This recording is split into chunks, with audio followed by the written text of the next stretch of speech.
ఆపదని ఈశ్వరుడు ఒక్కడే గట్టెక్కించగలడు సుమా. ఆపదని గట్టెక్కించవలసి వస్తే భగవంతుడు చూసేదేది అంటే నువ్వు ఎంత పవిత్రంగా బతికావు. నువ్వు ఇతరులకు హాని చెయ్యగలిగి ఉండి కూడా చెయ్యకుండా నువ్వు నిభాయించుకున్న సందర్భాలేవి.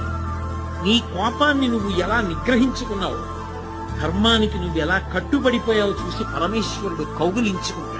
కబీర్ దాస్ గారు ఓ మాట అంటాడు, ధీరే ధీరే రేమనా ధీరే సబకుచి హోయ్ మాలీసించే సౌకర్య రుకువాయే ఫలహోయ్ అంటాడు. ఇవాళ విత్తనాలు పెట్టి నేను బిందులు నీళ్లు పోస్తే జామ చెట్టు వచ్చి కాయలు కాస్తుంది. ఇవాళ విత్తనం పెట్టి కొద్ది కొద్దిగా నీళ్లు పోస్తే ఒక 5 ఏళ్ల తర్వాత చెట్టు విరగకాస్తుంది. ధర్మాన్ని నమ్ముకున్నవాడు పాడవడు.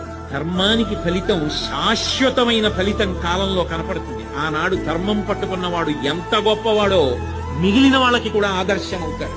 ధర్మం వదిలిన వాడు నశించిపోతాడు. అది నిరూపించాడు భాగవతం ప్రారంభం.